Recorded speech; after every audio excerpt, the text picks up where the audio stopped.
Welcome, everybody. Keep introducing yourselves in the chat as you're coming in. If you're just joining, it's wonderful to get a sense of who's here.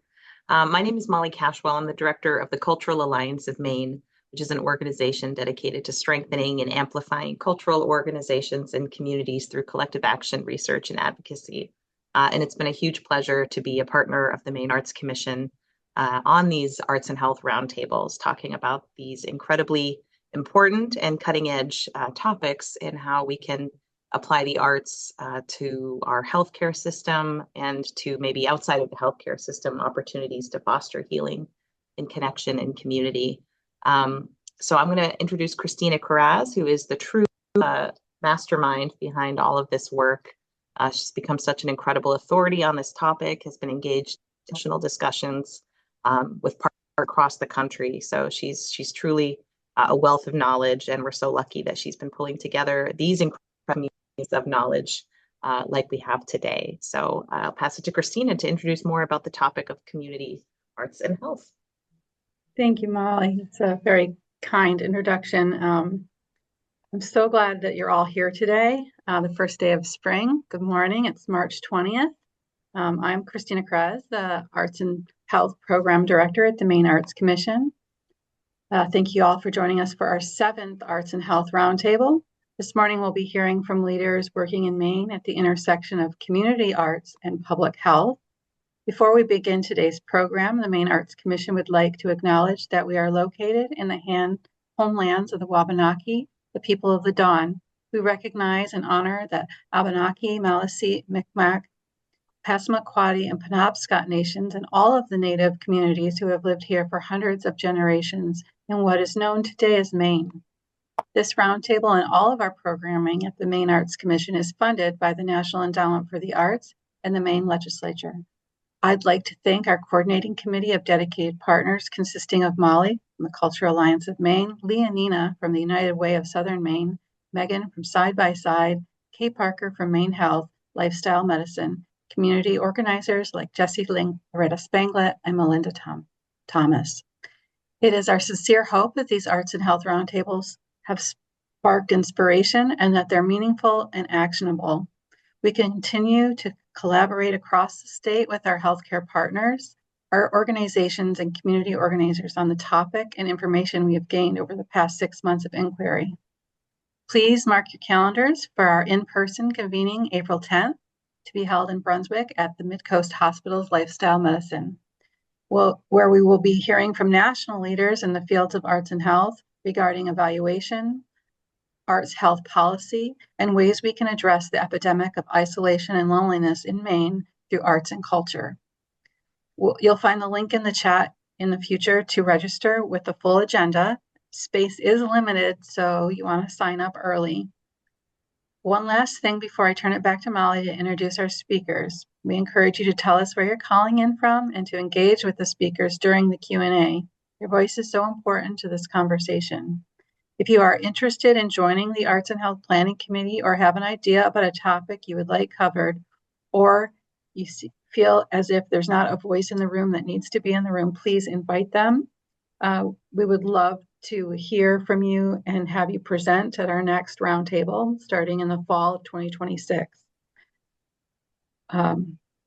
Thank you again for being here, and may you have good health, and may the springtide bring you new creative pursuits. Molly, back to you. I'm delighted to introduce our first speaker, who is the author. I'm so sorry. I'm going to potentially not say your last name right, Mira, so please correct me. Mira Tayson. She's going to speak about making room, arts, care, and health in shared and restricted space. Mira is a narrative journalist, memoirist, and educator. She's the author of the award-winning memoir, Pour Your Soul, and The In-Betweens, The Spiritualists, Mediums, and Legends of Camp Etna, and is a New York Times bestselling ghostwriter. For more than a decade, she's taught writing in prisons and community spaces across Maine using arts-based practices to build trust, agency, and connection in places shaped by constraint. And I'll drop a link in her chat because she's done so many more amazing things beyond that. So welcome, Mira. Thank you. Can you hear me okay? Thank you for having me. I'm happy to be here. I want to thank the Maine Arts Commission for your support this year. It really was like a brand new battery put into my creative energy. Um, and my last name is pronounced Pitassin. So it was very fun to hear people say it and butcher it, and I think it's sweet. It means little bird in Polish. Um, so I wanted to share a little bit about what I do. For about, since 2007, I've led facilitated memoir workshops and incarcerated individuals. And I did this in New York until I moved to Maine, and then I started leading memoir writing workshops in the Maine Correctional Center. It's gives me so much joy, gives me so much life, and I don't have any slides for you today. I'm going to read a brief essay because I'm a writer and I do better with planned words. I'm going to read a short essay of what it's like to teach memoir writing in prison. We have published 2 books of essays. Oh, you know what I'm going to do? I'm going to change my background so you can actually see these. Oops, sorry. Well, I don't know if I know how to do that, but this is the first one called Hushed Voices. And then this is our most recent one, All Along You Were Blooming. And if you can't really see, these are all tiny beads that were put together by an artist, and then she took a photo of the cover. And the title of this is something that's written along the hallway as you're walking into the classroom at the Maine Correctional Center. It's a mural designed by one of the women at MCC. So let me just quickly pull up my screen. Okay, so just a heads up that there is a mention of violence in this essay, personal essay. Okay, here we go. We can smell you, you know. There I sat at the head of the class, polished red nails tapping on plastic table underneath. My hands were lotion, my lips were freshly glossed, my outfit was cute. In front of me, 3 Sharpie ultrafine black pens were set in a militant row along my crisp Rhodia notebook. You could smell my middle-class musk from a mile away. Baby powder, deodorant, laundry detergent, perfume, the woman continued. You smell like candy. Her name was Tanya, late 40s, brown hair slicked into a ponytail so tight it pulled the slack out of her temples. Also, her gray roots were showing while mine was a shiny chestnut brown. My bangs were razor straight. I felt overly prim, obnoxious, and ashamed. How could I not, considering the juxtaposition that was so blatantly staring me in the face? One of us had a choice and the other didn't. In 90 minutes, one of us could leave and the other could not. In 90 minutes, I would get in my car and head home, maybe stop along the way to run a silly errand, get gasoline, or even a milkshake. In 90 minutes, Tanya could not even exit the building. She would stay there, stuck, and continue to be given a very limited choice of where to go, what to do, what to eat, and when to sleep, when to shower. Deodorant was assigned, soap was assigned, toothpaste was assigned. The air was stale and variation was difficult to come by. About 12 years ago, I began teaching memoir writing to female inmates at the Maine Correctional Center, Maine's only state prison. It was a big year. I had just sold my first memoir, and I just found out I was pregnant with my second child. Despite morning sickness, a fast approaching deadline for my book's edits, the long commute to and from our home on Peaks Island, where I live, despite the fact that my funding for my remuneration was canceled, despite any excuse I could have given to hoard my precious time, I looked forward to the prison gig each week more than any other workshop I'd ever led. I loved it. It was more than just a gig, and it was more than just my duty as a literary citizen. It was enlightenment. We could smell you coming in. Tanya leaned back in her chair, crossed her arms in front of her blue jumpsuit that she and the 10 other women in the room had to wear, and continued. Honey, we're in a prison, not a Bath and Body Works. There are only so many options inside this place. Yeah, another woman chimed in. Nothing changes here. We all get the same toothpaste, soap, shampoos, day after day. Her name was Alicia, shy as a doe. About my age, she looked like Alice in Wonderland. The only time things change is when someone comes in from the outside, she said. And once she realized she was now holding the conch shell, her face turned pink, her voice quieted, and her tone came across like she was asking a question. So, like when someone from the outside comes in, it's like pow, sensory overload. It hits us like strong. My life has been fairly sweet. I've been lucky not to come from a broken home, lucky not to have the cards stacked against me. I've made it to this point in my life relatively unscathed, enough to be able to walk to my vehicle in the prison parking lot, put the keys in the ignition, and go home. To be able to choose what I eat and what scent I will scent my armpits with. When I told my family about my new teaching gig, they took temperature of the situation and with a sense of worry. Are there security guards in the room with you? If not guards, at least cameras. What about the safety of your baby? Can you bring a taser? Don't give out your address.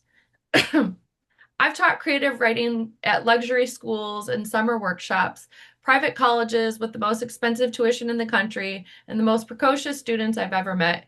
Kids whom I feared would realize that they were smarter than me. These types of teaching scenarios gave me anxiety. I'd be treated like a product my students bought, and I'd better deliver. They paid good money for me.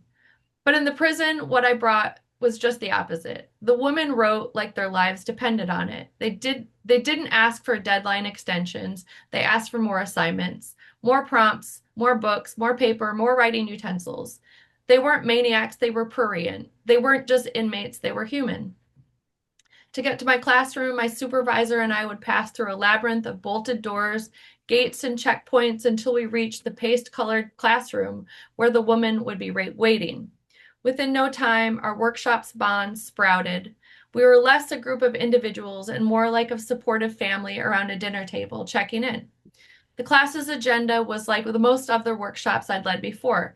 We would discuss the previous week's assignments, dissect them, share compositions based on last week's prompts, critique them, and then I would take liberty of delivering a diagnosis and a prescription of each student's draft. But despite it being led like all other workshops, and despite us all being equals when we sat down at the table, because of our context, a high security prison, things were different. At least 4 of my students in the classroom were there for killing someone. When tears were shed, there was always a point in the workshop when this happens, but I couldn't offer much comfort. I couldn't relate to their traumas, and it was difficult to empathize. Nor could I give them a pat on the back or a hug. All physical contact was restricted. You might be wondering what they wrote about, more specifically, what led them there, or what they had to say about their crimes.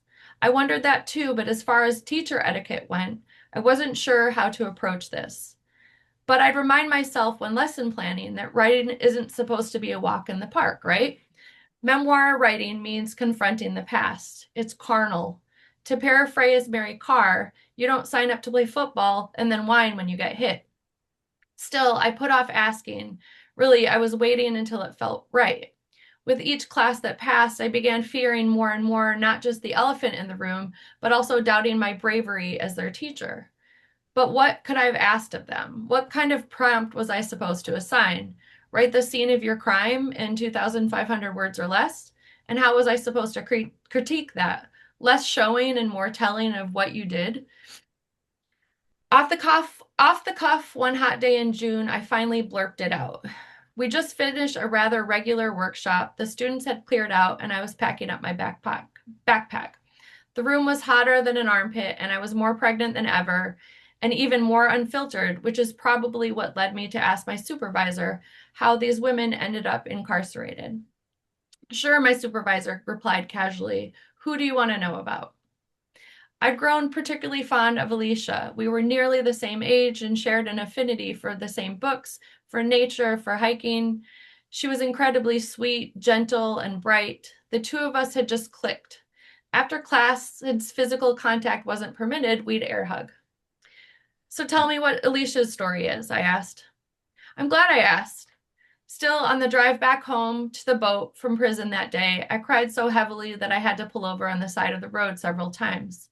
My vision was blurred, and I could feel my heart beating under my skin. I didn't want to crash. I couldn't stop myself from trying to empathize, and part of my brain kept allowing itself to project a scene of what it would look like to kill my own 2-year-old son. It made me feel sick. Here are the facts. Alicia was serving a 39-year sentence for murder. She had killed her daughter. She had fed her daughter Benadryl to make her sleep, and then she had attempted to commit suicide by swallowing as many pills as she could get her hands on. And then Alicia walked into, I'm getting all choked up now. Alicia walked into a cemetery, lied down next to a gravestone, and tried to die. Why do we write memoir? It seems that our common refrain or conditioned response is to say that the act of writing has its own therapeutic aspect, that it fosters self-exploration and expression. But does this apply to everyone all the time? I'm sitting here with Mary Carr's book, The Art of Memoir, on my desk, just in case I get stuck on my declaration or need to be given a boost by a guru. But I can't find anything in there that is a set rule. Nothing in there applies to everyone always. Each composition has its own motive. Each life story is to be told in its own time, or maybe never. I didn't know how my own post-traumatic stress disorder, I didn't know I had PTSD when I wrote my own memoir. I was shaken to the core, but I needed to exorcise my sorrow. And I ended up writing about the events that occurred to me in the wake of the events. I was 28 years old when the contents of my memoir happened. I met a man, I'd gotten pregnant, I had lost my baby, I'd gotten married, and I had lost my mind. So I locked myself in a room and I wrote this out of myself, plucking the story right out of me as if it were an ingrown hair. The events I wrote about happened in 2008. I finished my memoir in 2008. The story was told in real time and in present tense, so this allowed no time for my perspective or for processing grief. My words were live and raw, and this was intentional. I wanted my reader to know what it felt like to be dealt my hand, to make the choices I made in the moment, and to feel the consequences. Staring at my life in front of me on the screen forced me to confront facts, as messy and as unfair as they were. It gave me my truth, and it made me look it in the eye, but it shook me up. It really shook me up. Is that one of the necessary steps of grief and recovery? Did I apply my own process to my students? That was the question. I was their boss. I was their Sherpa. They wanted me to hold them accountable and force them to write. This was a memoir class. So how to deliver to them the elephant in the room writing assignment? Today, class, we will be writing about extreme unprocessed trauma. How do I assign this? Truth lies on a spectrum, and in that wildness lies the truth of the world. Who is worthy of taming that? My therapist's response was, you don't. You don't go there. You don't have to, and it's probably better not to, because science, because not pushing a patient to re-examine and re-experience trauma is foundational because the nature of trauma is overwhelming. It creates an intense effect that floods or overwhelms our nervous system, our psychological defenses, and thus our capacity to regulate. When you are stuck in a concrete cell and you're not even allowed to receive a hug, this is not a good idea. If a story is to be told, it requires a container or a safe space within which to process the feelings and experiences. Therapeutic trauma work involves helping those affected to establish a capacity for self-care, emotional regulation, and relational trust and connection in order to integrate emotion and sensation within deadened or overwhelmed self. In traumatic experiences, both perpetrators and victims build up strong defenses as a way to cope. If forced out, a traumatic experience is likely to be shared in a matter-of-fact way, devoid of feeling. This is a sign that the emotional aspect of the traumatic experience has been split off as a way to function. To write our experiences to connect with a deeper feeling and sensory experience of the world, as well as our thoughts and observation, and this can be terrifying. Instructing these women to go into a place of profound personal horror would have been ignorant, not to mention cruel. We don't write memoir to damage ourselves. What my therapist told me to do, and what I could do, is to be a human, to have compassion, and to love them fiercely. Eventually, I learned why all my students were incarcerated, but it hardly changed my sense of them. Rather, it made sense, considering what I'd come to learn about their lives, their families, their context of things. In other words, it was empathy. As the author Leslie Jameson identifies in her brilliant book, The Empathy Exams, empathy means acknowledging a horizon of context that extends perpetually beyond what you can see. As memoirists, how do we get ourselves and our readers to that place? You do it by going through the back door, one of the many open windows, or a trap door, or you go through the chimney. One doesn't have to enter a story through the front door, and truth often thrives in the most unassuming places. So some of the prompts that I did give them: tell us about the last time you wore a dress. Compose something in the voice of a child. Describe your first love. Sketch a scene of your high school prom night. Critique this book. Dissect this essay. Through these exercises, I'd gotten to know the women more thoroughly. One had worked in a rodeo, one had been a librarian, one was a comedian. Many of them had kids. Inmates' rap sheets were less their story and more of an inevitable culmination of all the events that had come before it. My backdoor prompts provided the dots to be connected. The last time Cassandra, sentenced for prostitution and drugs, had worn a dress, she was in her young teens and she was raped. In her not-to-be-sent letter, Kim confronts her mother about allowing her father to rape her as a child. In the descriptions of her childhood kitchen, Pat reveals that her grandmother would beat her when she came home from baseball practice a minute too late. Cameron had hoped to be a rodeo star and had nearly become one until her undiagnosed mental illness led her far off track. Years before she mothered a child from her abusive boyfriend, long before that violent man threatened to take her daughter away, and far from the time she tried to erase herself in that graveyard, Alicia had been a girl living in Maine who loved to be outside, exploring the forest, climbing trees, picking rocks out of a stream, spying for moose, hopeful, fresh, unblemished by life, and inhaling the familiar scent of deliverance. Thank you so much for listening to my essay. That was beautiful, Mira. Thank you so much. Please drop a link to where we can find that essay. It would be wonderful to be able to take it in. That's incredible writing. Thank you. Next, we're going to hear from Tanya Kunz, who's an interdisciplinary artist, researcher, and educator working at the intersection of visual art, cultural heritage, and community engagement. She's an interdisciplinary PhD candidate at the University of Maine. Welcome, Tanya. Hi, everyone. Thank you, Christina, for having me join you today. I, too, want to acknowledge that we're on the ancestral and unceded territory of the Wabanaki Confederacy. May the work of healing and resilience for the land and for the people be done every day by all people. My name is Tanya Kuntz, and today I was wanting to talk a little bit about the public arts project that I just finished installing. And I was thinking about sort of a broader topic to talk about related to art and health. But I decided to talk about my process and my paintings because what the public arts project that was installed is my painting work. So I thought I'd talk a little bit about that. So I'm going to talk a little bit about myself, which I don't do a lot, but here I am. I landed in Maine because this is where my father's family has lived for generations.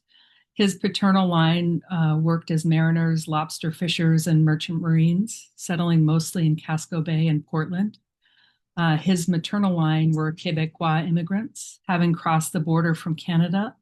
They mostly worked in the factories in Lewiston, helping establish and build industry in Maine with their fine hands.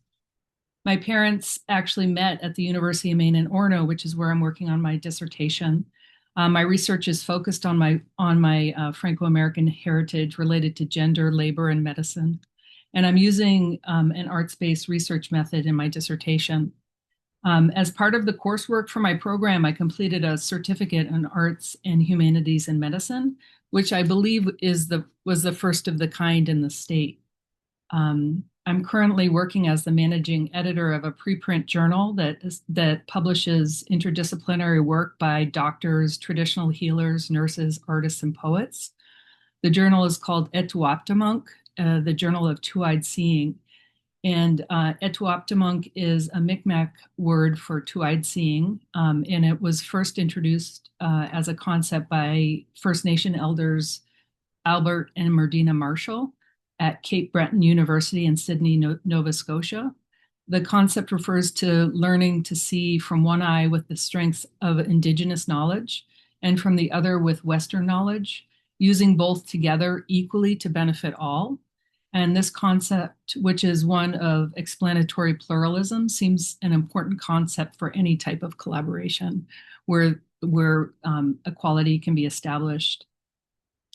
These days, I consider myself an interdisciplinary artist. I work at the intersection of visual cultural heritage and community engagement. I'm going to be presenting a textile sculptural piece at the April conference, which I'm really excited about. But today I'm going to talk about my first and forever love, painting. I've been painting for most of my life, and while it may not look like it, oh, I am not sharing my screen. Sorry. Oh my goodness. I just launched right into this. I apologize. Let's see. We can see it now. That's good. Oh, you can? Okay, Yeah. we're gonna go full slide mode. Sorry about that, everyone. Just so boring to just not see my work and I'm talking about it. I've been painting for most of my life, and while it may not look like it, I consider myself an abstract painter. I say this because in my paintings, my primary focus is on color, light, and line, and less on form. I grew up looking at the work of abstract expressionists, post-abstract expressionists, color field, painterly abstraction, post-painterly abstraction, minimalism, and post-minimalism. And in all of these works, one key way I came to understand the artists was that they narrowly chose their elements of design and used those elements repeatedly to deliver powerful non-representational paintings or statements. Through this process, each work eventually holds its own unique meaning while clearly part of a larger whole. So I grew up looking at Frankenthaler, who poured huge fields of color like this one. I looked at Agnes Martin, who did these elegant minimalist grids, and Twombly, who did these wild expanses of gestures. They all reduced their design elements into clear, repeatable forms, and they were all masters of both reduction and multiplicity. In my own work, for many years, I did not include recognizable images, preferring to remain in the land of non-representation. Occasionally, it took the form of botanical cell structures related to plant medicine, although even these works remained abstractions. But life experiences have a way of affecting my art practice. And not long after returning to Maine, I started my field study series. This series relies on the simplicity and energy of a field of wildflowers. Studying this form, I found endless opportunities for exploration of line, color, and light. But different from the mostly non-representational work I had done prior, my work in Maine thus far is filled with botanical forms. Wildflowers, wild plants act as a container for the elements I find most interesting: color, light, and line. But of course, the plants are more than just vehicles. They are the plants and flowers that are part of my daily life. They are the ones I grew up with, that grow through the cracks in the city sidewalks and freely in country fields. They are tenacious, returning year after year with fragility and strength, filigree and grit. These are the ones I paint. This work is called Field Studies Kintsugi, and then I'll tell a little story. I like to tell this story about an herbalist I met once when I was living in Austin, Texas. At the time, I was working as a copy editor and educator at a botanical education center. The herbalist visited the place I was working, and it was a little bit of a big deal because he was pretty well known. In fact, many considered him outstanding in the field, which is an old herbalist joke if you didn't pick that up. So anyways, to celebrate this visit, there was an herb walk scheduled at a sprawling state-owned botanical garden nearby. When the day came, participants arrived at the garden, gathering together between the rows and rows of gorgeously tended plants. The footstone-covered pathway between the specimen beds was a massive circuit that meandered throughout the impressive grounds. Each plant sported its own didactic panel: common name, scientific name, habitat, favorite snack, things like this, all etched into their respected plaques. Well, when it was time for the herb walk to begin, we all gathered round. The herbalist smiled and introduced himself, and as he was doing so, he looked down at the path we were standing on. With quickness, he launched into a 15-point monograph naming, speaking heritage, growth cycle, uses, habitat, traditional preparation, contextual narratives, etc. And to my surprise and deep delight, I realized he was speaking to the tiniest plant growing tenderly from the little crack between two footstones. As Leonard Cohen said, there's a crack in everything, and that's how the light gets in. So let's talk about the project. This is the public art project that I just finished installing in February, which is really exciting. Let's see.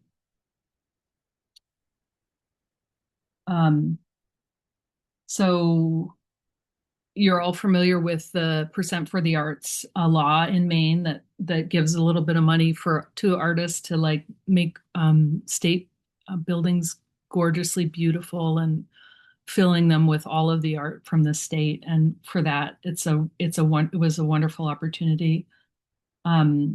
So the Maine Arts Commission put out a call for work for the Office of the Chief Medical Examiner, OCME. As it happens to be, the OCME often deals with very stressful and upsetting circumstances. Therefore, they were looking for work that might have a calming effect for those finding themselves there during stressful events. My understanding is that the staff at the OCME chose two of my works for their calming effect. So chosen so that during difficult and stressful times, the work can hopefully offer a point of respite. I was happy that the workers in the building chose which pieces they wanted. Thought that was important. And I also was happy to have found a new home for my work in perpetuity. So this is the first work. It's Field Studies Viridian and White. It's oil on canvas, 36 by 36. And this is Night Foraging, oil on canvas, 36 by 36. And this is what they look like installed. My friend Nicholas Heller helped me with the frames. He built the frames, which are, I was really grateful for that. And that's pretty much it. Thank you so much, Tanya. Beautiful. I dropped a link in the chat to your website, but please add anything else that we can use. Look at your work. It's incredibly beautiful. Thank you. So I'm delighted to introduce our first speaker, Dr. Samuel Woodworth. He's a hospitalist at Maine Medical Center in Portland. He leads an art museum-based course for medical students called Practicing Curiosity, and will complete the art museum-based health profession education fellowship through the Harvard Macy Institute at Harvard Medical School in 2026. Welcome, Samuel. All right. Good morning, everybody. Is my screen viewable? You can see it now, yes. Okay, great. Well, thank you so much for being here this morning, and I'm glad I have the opportunity to talk about some of the work that I'm really thrilled to be a part of. And I really have a lot of support from my division in hospital medicine and our department at Maine Medical Center, the Department of Medicine. And also the wonderful folks and museum educators over at the Portland Museum of Art. So I am very interested in curiosity and how we can improve our curiosity skills as physicians and medical educators. So I'll talk a little bit about my work. So just to ground it, in 2020, the AAMC made it a priority to advance arts and humanities integration into medical education. And this was to improve the education, practice, and well-being of physicians and physician learners. So the FRAME report, which is the fundamental role of arts and humanities in med ed, is a readable document. It goes through a bunch of kind of historical work and then current programs across the country that use visual arts, narrative medicine, different art forms that have been incorporated into the work that medical students are doing during their education. So arts and humanities are linked and should be linked more. And then just to make the point that physicians have been bringing medical students and training physicians, residents into art museums for decades. So this is not something that is new. So I've been able to, gain a lot from other work that other physicians have done. So physicians bringing learners into the art museum often focus on the words you see on the screen now. So creativity, observation, and uncertainty. Obviously, artists create, and that creativity is inspirational in a museum. And I try to tell medical students that anything we do as physicians is really an act of creation. So every conversation you have with a patient or another specialist, or every clinical note that you write, those are acts of creation. And so being in the museum can kind of help to bolster that perspective. Observation as a physician is integral to our work. And this is what artists do all of the time. And studies have shown that being in art museums, practicing observation, it actually improves medical students' ability to do things like the physical exam. And then uncertainty. Human experience is uncertain, and artists explore this, and all of medicine is uncertain. Every time I go on service in the hospital, I encounter something I've never seen before, and you have to be able to lean into that ambiguity and be okay with it. And so that's something that can be explored in the museum as well. So physicians have been using visual art to practice these skills and teach medical students. Here's just a list of schools. All major medical schools across the country have arts and humanities program, pretty much. I was a medical student at Cornell in New York City and took a museum-based course over at the Metropolitan Museum, which was great. We'd go over, every Tuesday and just be in the museum together. And it was a way to kind of explore our new experiences as, medical students. So as I've gotten interested in arts and humanities, museum-based education as an attending physician, the spin that I've put on it, just from my experience or gaining experience as a practicing physician, is all about curiosity and how we can find ways to build and sustain curiosity throughout our careers. Because I have found that I see curiosity, we're almost incentivized to have less curiosity, because you look under new stones, you find new information, and that makes an already long day longer. So I've wanted to find ways that we can keep up our curious spirit, because there's so many cases where curiosity led me to a new discovery. So I find that very important. And I thought, hey, visual art's a good way to improve curiosity skills. And so what I try to tell medical students about curiosity is that it actually turns into a time saver via this thing called the curiosity cascade. So if you're curious and you act with curiosity, that's going to lead you to explore. And as you're exploring the world around you, you're going to make discoveries. And when we make discoveries, you're going to learn something new. And we love learning. And when we're learning things that are new, we experience satisfaction. And when we experience satisfaction, we want to repeat that experience because it felt good. And when we're repeating, we're going to get improvement because we're practicing something. And with improvement, you get proficient at something, and with proficiency comes efficiency. And then you have time, some saved time, where you can go back to being curious again.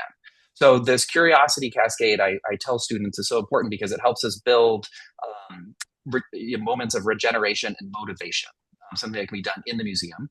And so it hopefully pushes us to take another step forward and to create an enduring interest in whatever it is we do. I also want to make the point that curiosity is multidimensional. So there are multiple aspects that we can kind of target in order to become more curious. And a contemporary understanding from a psychological standpoint of curiosity breaks it down into 5 dimensions.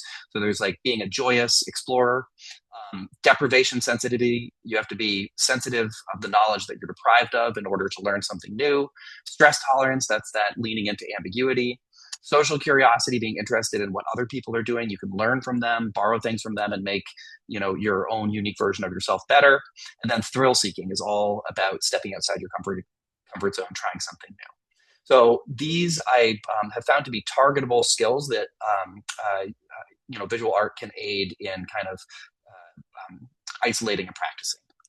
I also just want to make the point that curiosity is not 100% positive. There's the playful aspect, you're discovering and learning, but there's also uncertainty and tension and not knowing something, being unfamiliar with it. And you have to have endurance if you want to continue to be a curious person. So it takes work and agency on the part of the learner.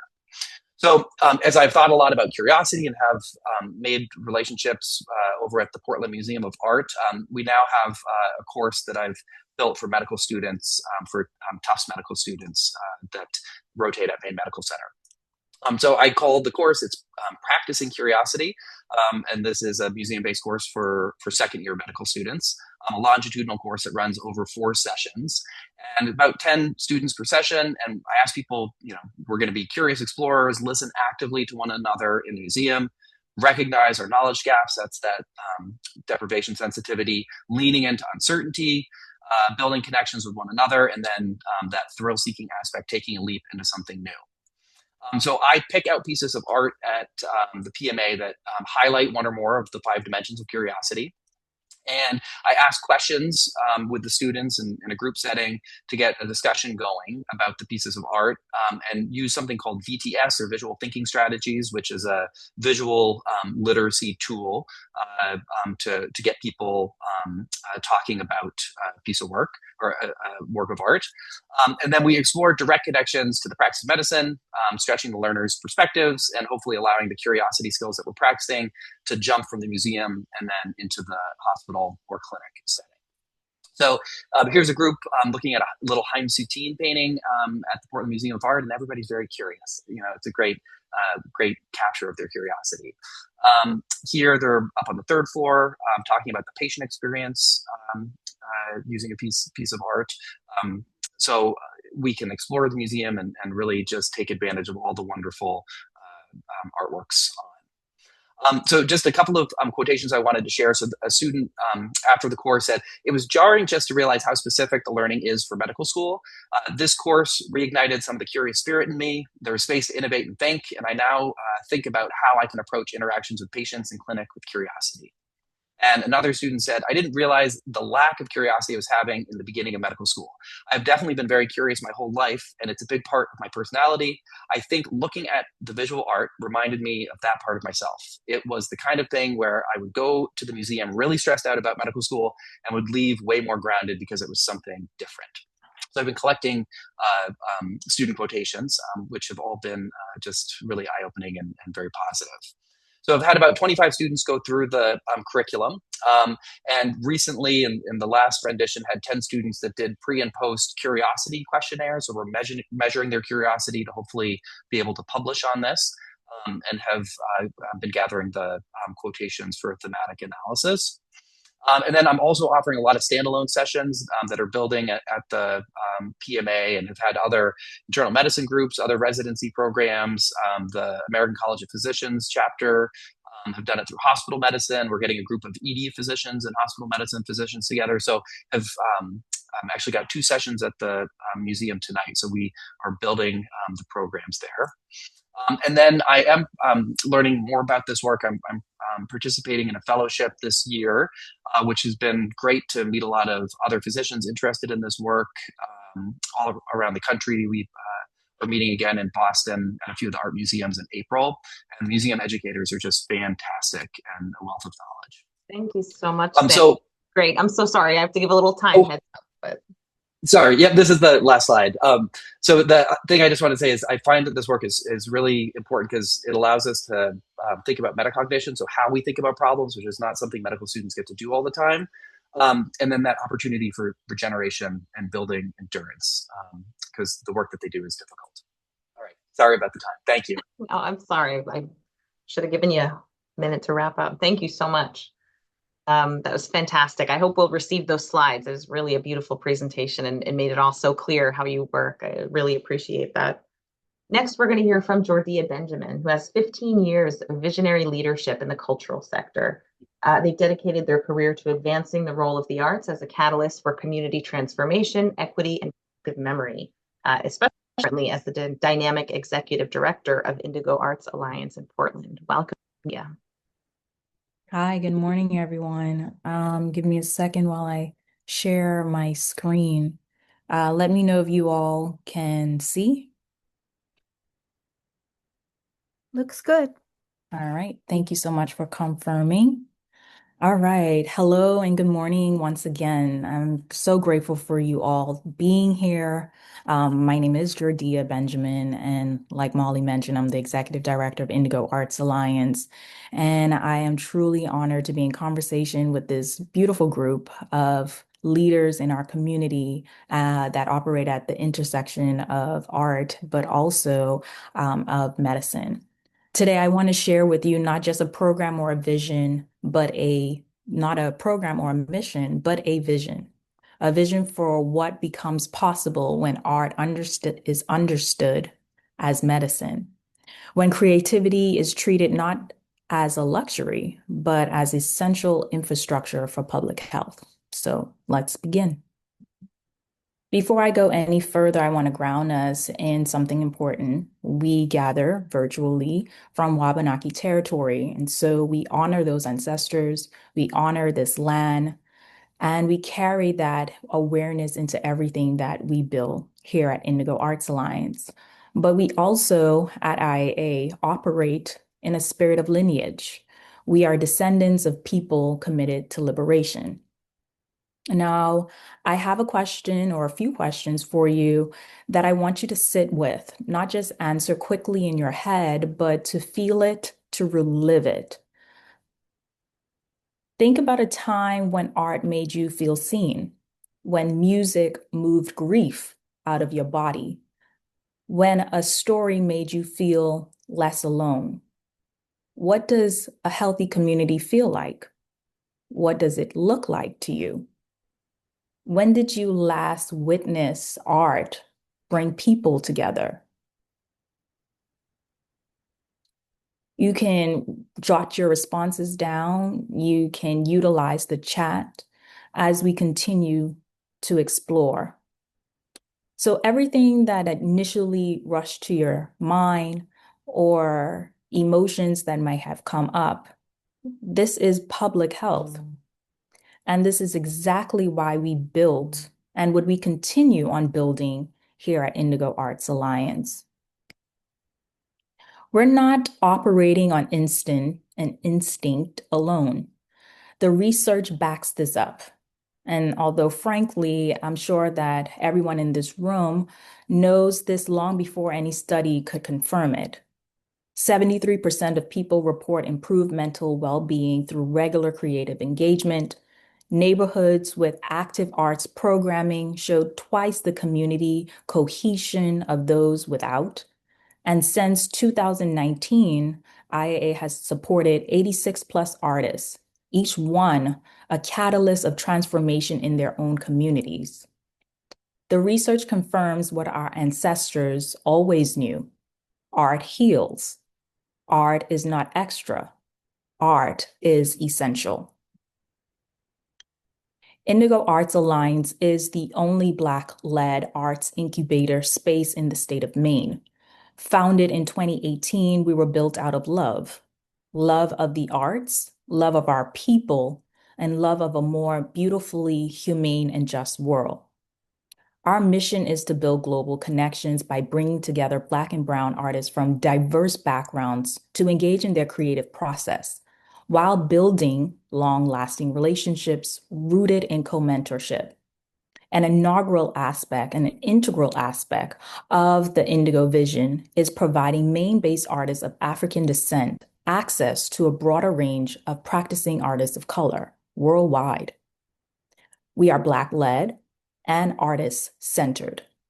We are community-rooted and globally connected, with again 86 artists from over 22 plus countries and partnerships reaching from throughout the state of Maine to national partners like the Smithsonian in Washington, D.C., to the Perez Art Museum in Miami, international connections in Brazil, Nigeria, and beyond. We do not wait for an invitation. We built the table ourselves.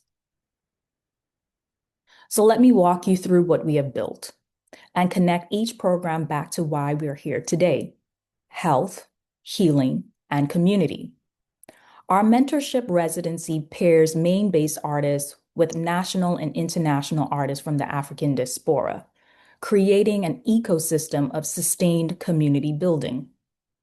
The David C. Driscoll Fellowship and the C. Daniel Dawson Fellowship deepens that work, supporting local artists in Maine and artists in New York, offering access to artistic space and reframing archiving as a decolonial act.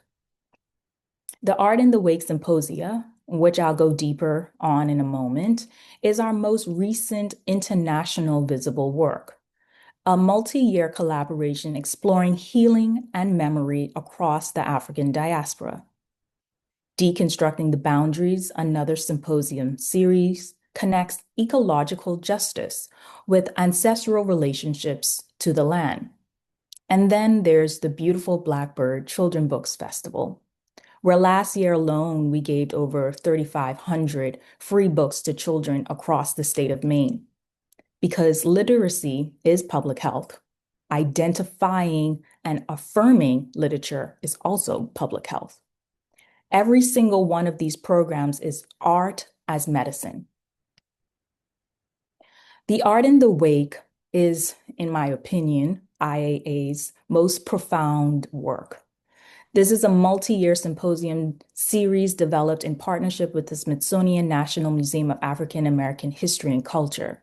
And just this past February, we took that work to Rio de Janeiro and San Salvador Bahia, Brazil, convening artists, curators, and historians from across the US, the state of Maine, and of course, Brazil.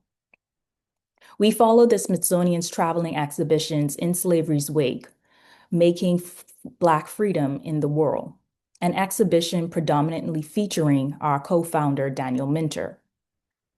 The premise of Art in the Wake is this: art has a unique ability to hold complexities, to process the weight of history, and to simultaneously inspire visions of liberations. That's precisely what community health demands. Deconstructing the Boundaries asks another essential question: how do we heal our relationship to the land? In partnership with the Coastal Maine Botanical Gardens, this former annual symposium and public art commission series centers Black, Brown, and Indigenous communities, ancestral and spiritual relationships to the natural world. In 25, writer and artist alumni Arissa White and IAA artist director Daniel Minter were commissioned to create new public works rooted in the power of collective stories. In 2024, IAA mentorship alumni artists Anna Circularkis and Shane Purley Dutcher amplify Indigenous wisdom and environmental justice. This is ecological healing. This is public health. Healing also happens through being witnessed, through hearing your story reflected back. Voices and Visions, the podcast, is an artist talk series produced in partnership with WMPG here in Portland. Each episode features a resident artist in conversation, amplifying their own Black and Brown creative voice across our digital archive. You can find season 1 and 2 on your preferred streaming platform. Keep your eyes and your ears out for season 3, which will be dropping soon. Then there's the beautiful Blackbird Children Books Festival. It's named in honor of the legendary Ashley Bryan, who this past February would have celebrated his 102nd birthday. Every year, we give away thousands of free books to children across the state of Maine, books that see them, books that say, you are here, you matter, your stories belong in the canon.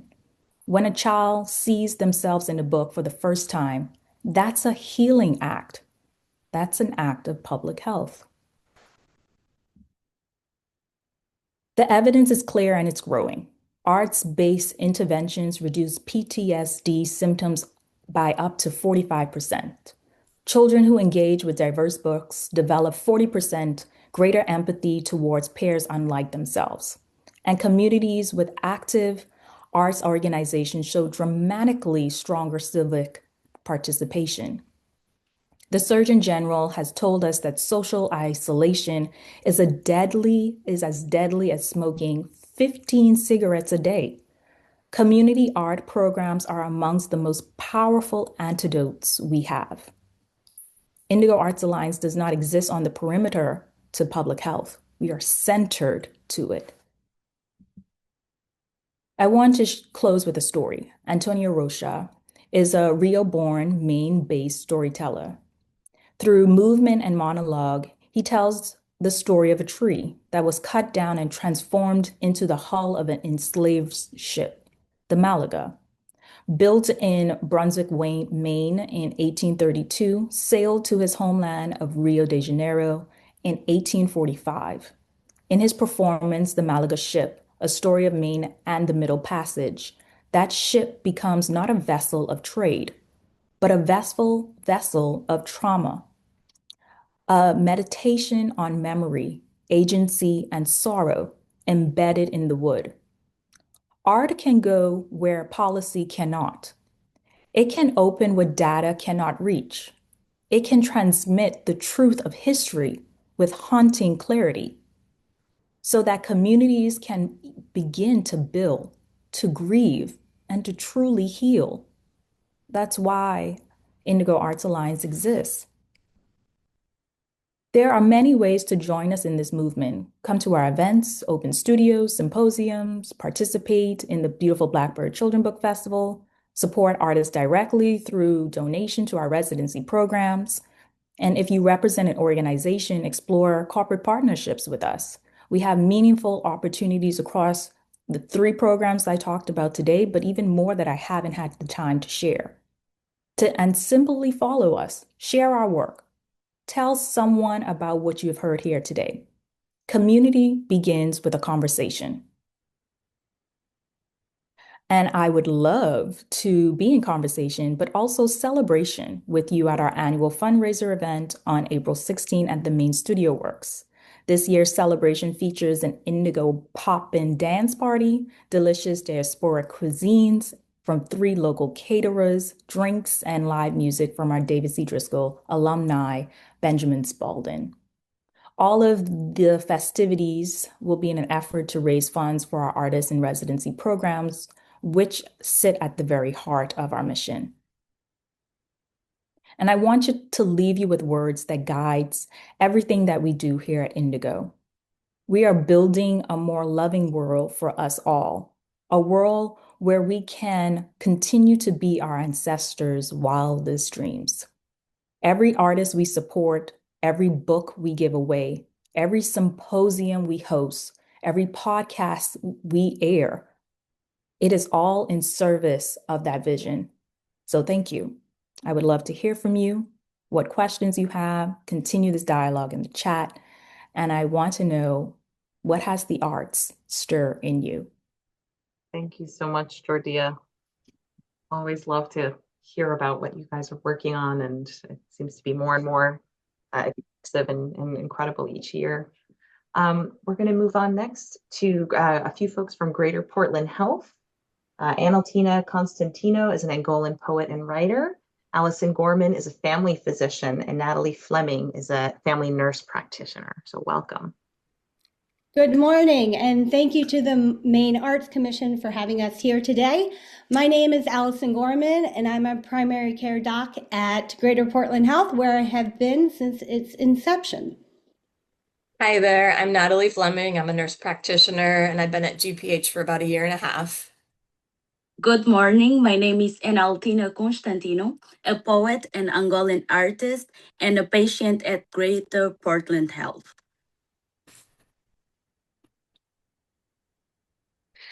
And we are here representing Greater Portland Health. We're a federally qualified health center that's been in Portland since 2013. Our mission is to provide the Greater Portland community with high quality, culturally sensitive, and patient-centered healthcare that is accessible, affordable, and contributes to a healthier community. We offer medical, dental, vision, and behavioral health services and have 17 locations throughout Portland, South Portland, and Westbrook. And these sites include 3 large community clinics, 7 school-based health centers, a clinic inside the Riverside Homeless Shelter, and clinics embedded within several public housing sites. Most recently, we acquired a mobile van to further expand the populations we can serve. And we serve everyone. Our patients are diverse and include those who are uninsured, underinsured, and those insured by state Medicaid as well as commercial insurance. Of our patients, 74% are below the federal poverty level, 27% are unhoused or inadequately housed, and 40% speak a language other than English, with the most common languages being French, Portuguese, and Lingala. Community is central to our work and our governance. Our board is composed of at least 50% patient representatives. And in total, GPH serves almost 17,000 patients and has over 200 dedicated and amazing team members across the 17 sites. And throughout GPH's history, we have tried to incorporate the arts in our health center.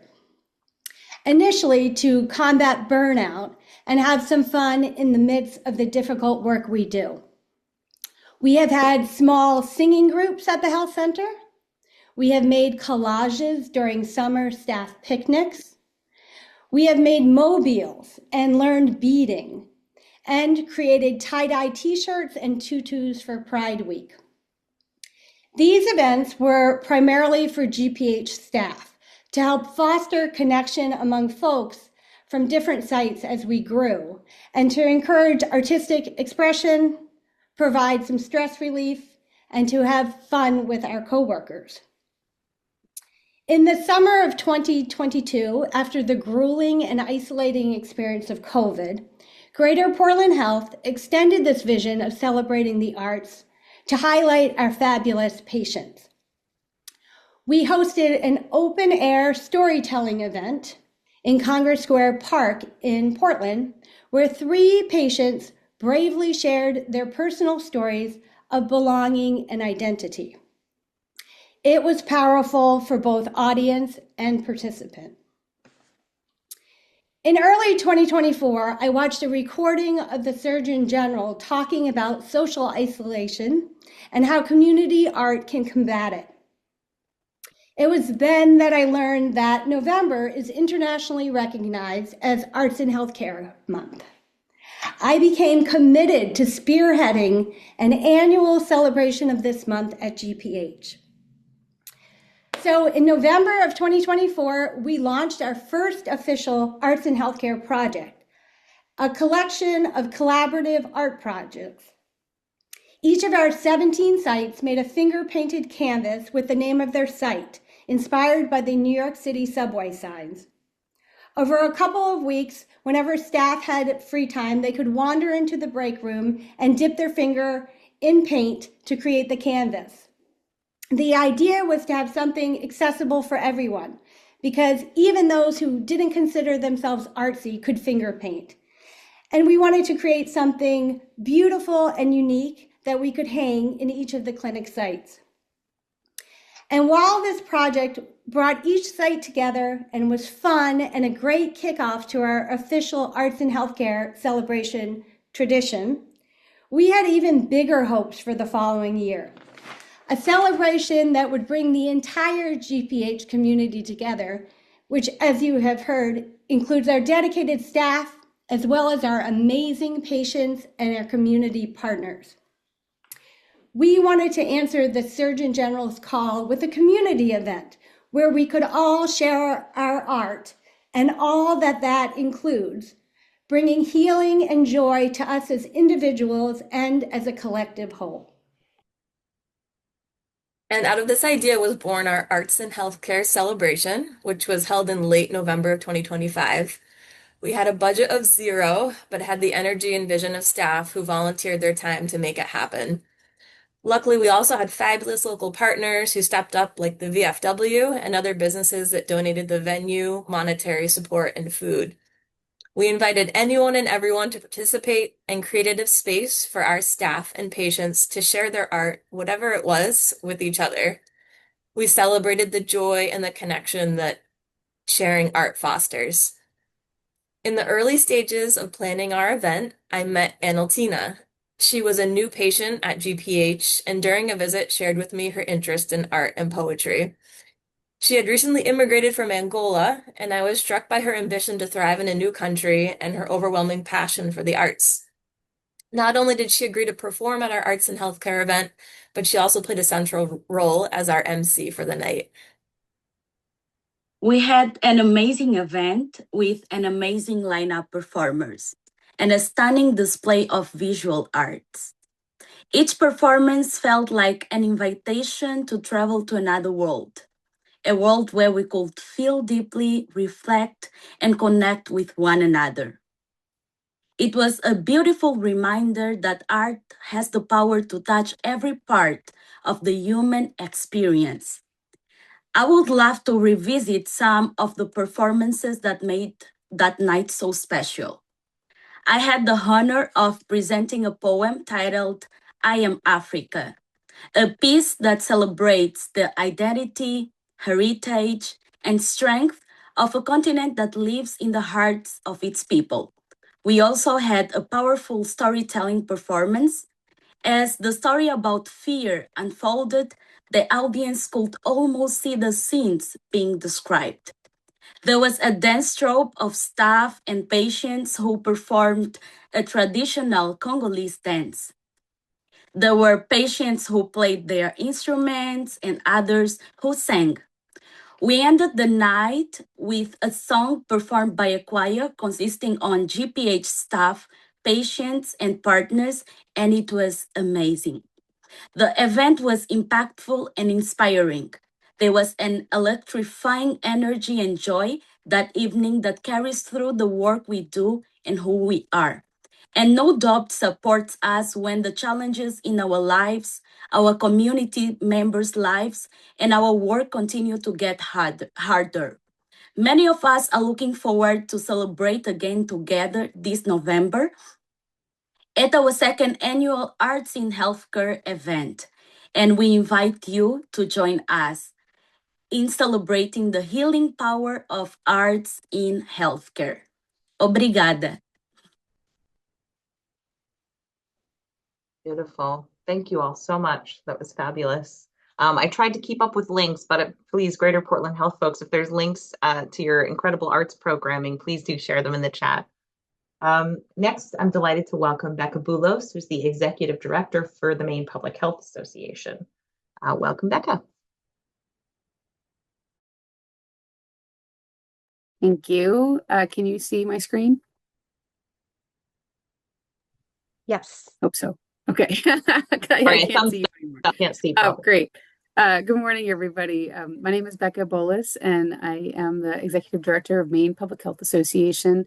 I've worked for about 20 years, a little bit more than that, in various positions in academia and in nonprofits. And so really what I'll be sharing today is about using art to communicate different health perspectives. And you've heard about that from the previous speakers as well. And what I'll be sharing with you is drawing a little bit on research that I've done or have been part of, and then other work that I've seen, in the community to help really shift, people's kind of kaleidoscope, the way that they see health or they see a public health issue.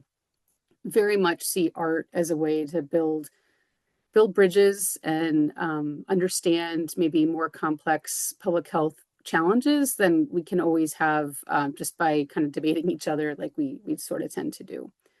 So the first example I'm going to share is a project that I was the faculty supervisor for when I worked at the University of New England.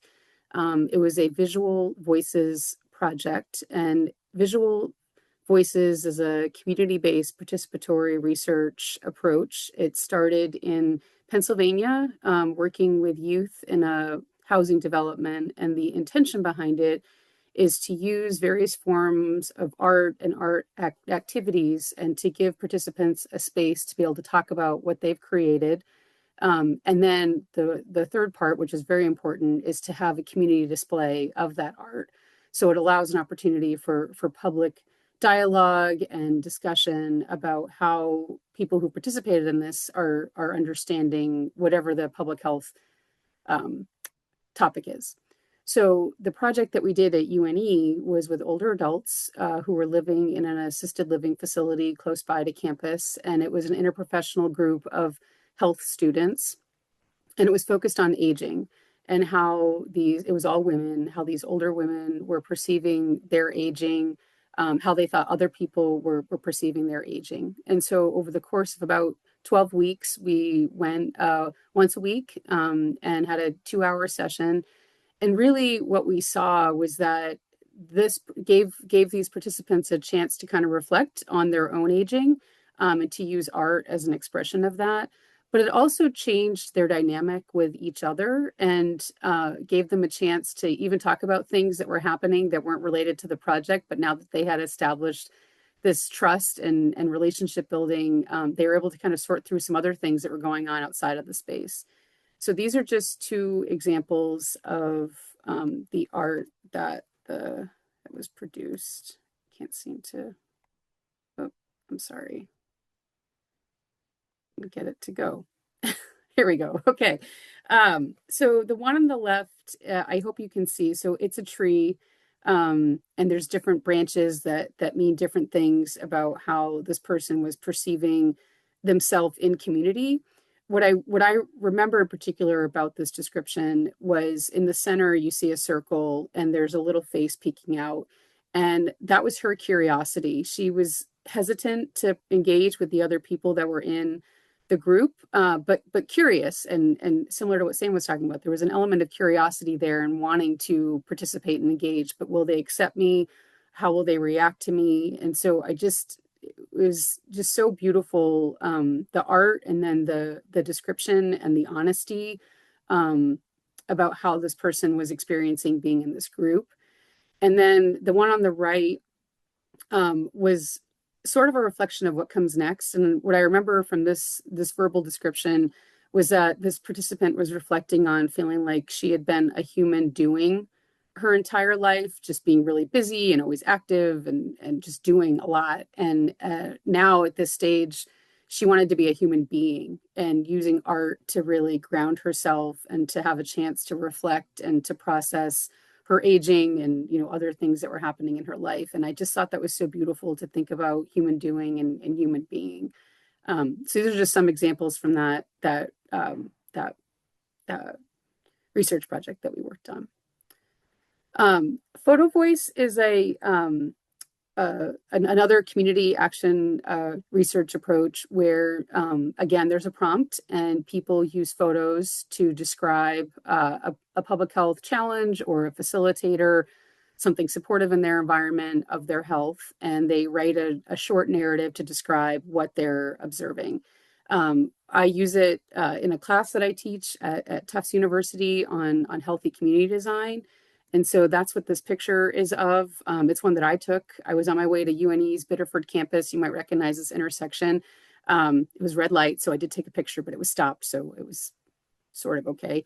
But really, the reason what this picture captures and what I was trying to illustrate with it was showing the built environment factors that influence dietary intake and physical activity. And so you see it's all fast food. You have McDonald's, you have Wendy's, you have Burger King, Dairy Queen, there's a KFC there.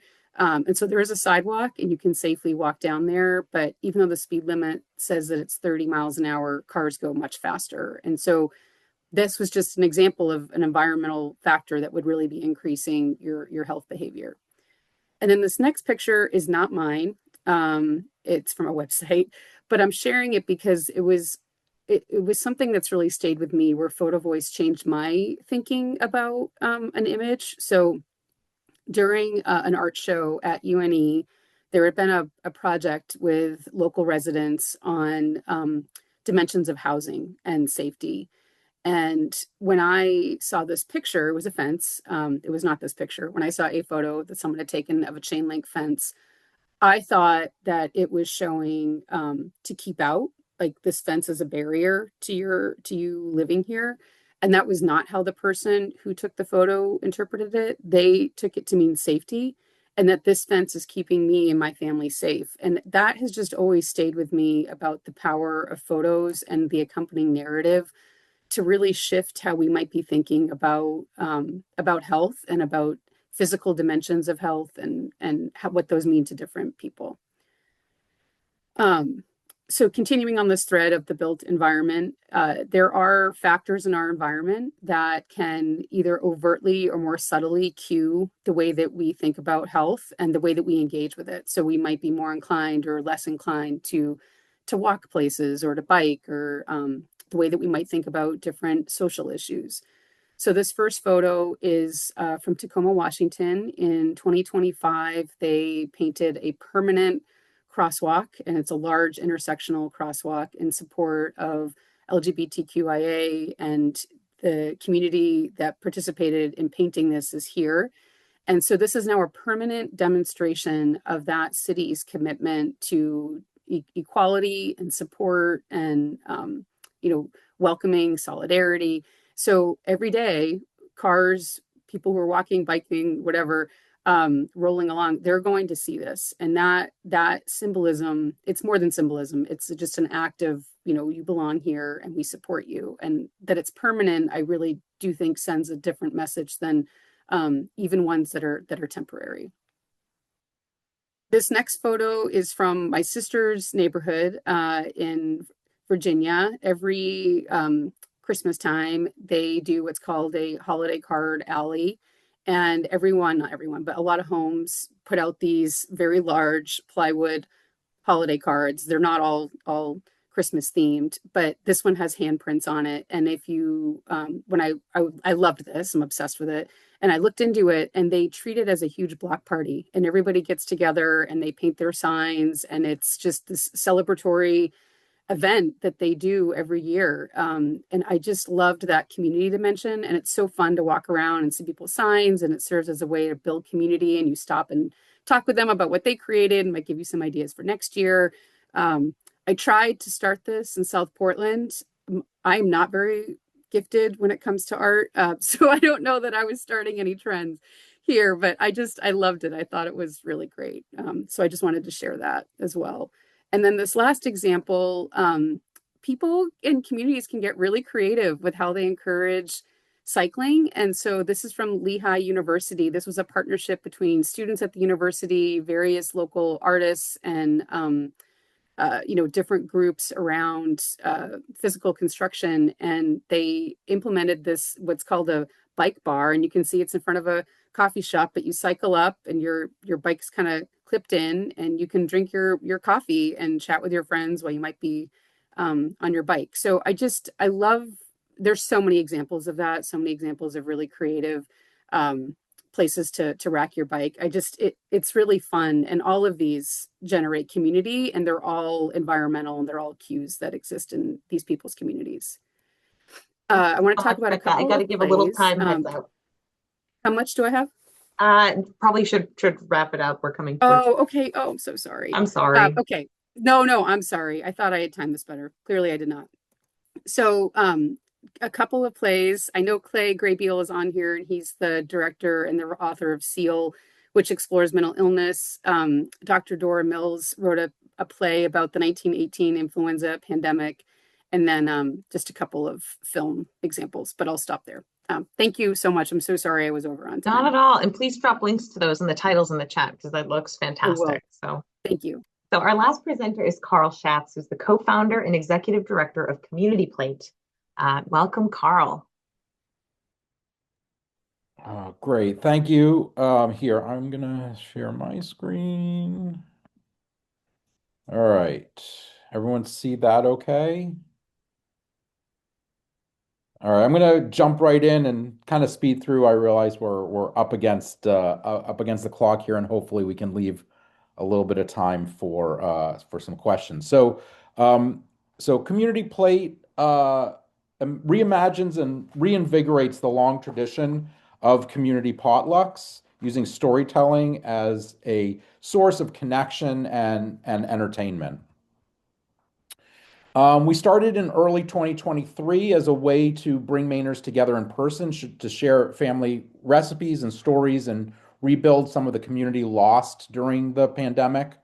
When the Surgeon General's Advisory of Loneliness came out in May of 2023, it introduced a national strategy to increase social connection. And we saw pretty clearly that Community Plate addressed two of the pillars in that strategy, cultivating a culture of connection and strengthening social infrastructure in local communities. And so while we started really being about social health, we kind of stumbled into public and mental health solutions as well.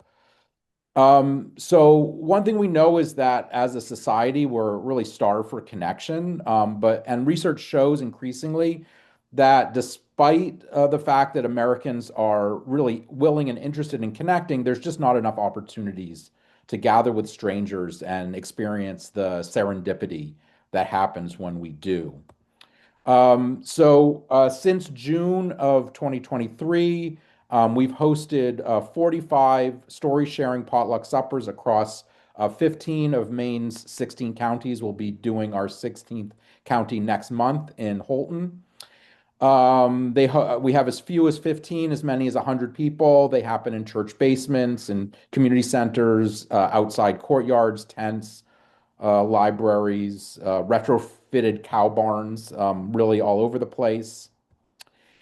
The secret sauce is really about creating an elevated and engaging experience that's focused on attention, generosity, gratitude, and care. A big part of our philosophy is meeting people where they are and encourage people to be their best selves by building an environment where everyone feels like they belong. Um, there's sort of a magic that takes over.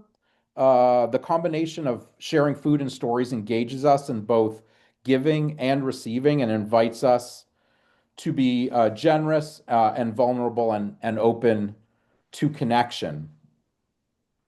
The storyteller Patty Dye said a story is the shortest distance between two people. And we use food as a focus because everyone has a food story. Sharing food and stories connects us and makes us human. And this is sort of the foundational premise of Community Plate.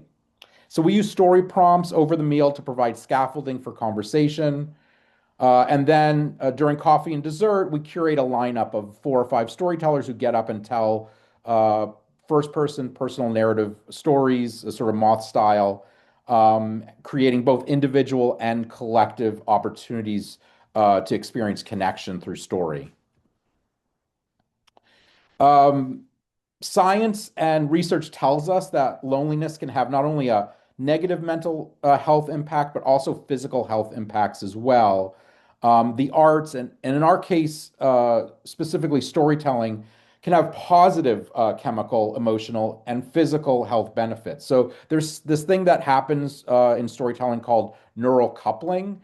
And it's basically the same areas of the brain light up in the storyteller and the story listener, and it reduces cortisol, increases levels of oxytocin, building trust and empathy, and also increases levels of dopamine. Um, so that's the like science behind storytelling. Um, Connection and community are muscles that really need to be exercised. And in our society today, we've really just gotten out of practice, and Community Plate is there to provide that opportunity for connection and sharing stories and engaging in community art in a fun, familiar, and safe setting of the community potluck.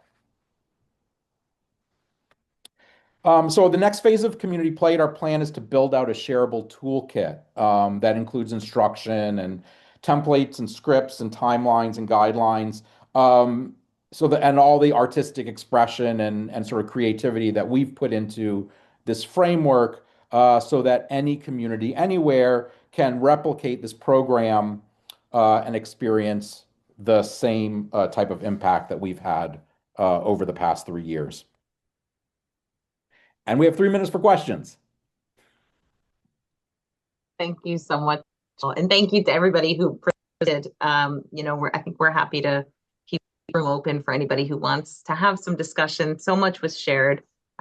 Slide decks and recordings will be distributed after, so we can continue to think about this work and share it with the people that we know. So. I don't know how to stop sharing my screen. Oh. I don't know how to stop you, so I guess here it is. Sorry, I found it. Okay, there we go. Awesome. Yeah, who wants to share anything in the last few minutes? Hearing nothing. I'll just again thank Christina and the Arts Commission for holding this fabulous series. I'm going to drop a link here where you can see all of the past recordings. Such a truly really important and essential body of knowledge has been created through the recordings of these conversations and through the slide decks and presentations that have been prepared through the course of these. I think it's 7 presentations. It's incredibly important work that we have now to share and to continue to build on and to advocate with, create new policies with, create new communities of practice around. It's been so social, so I really can't thank you enough. And Christina, I'll turn it over to you for any final words. Thank you, Molly. These sessions have been so inspiring, and today's presentations are very moving, and there are so many of us and so many of you doing this work, and we need each other to make healthy communities possible.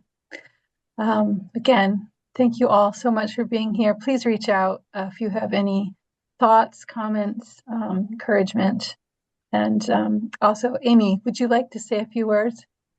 Amy Hasman is here with us, our executive director. Before we...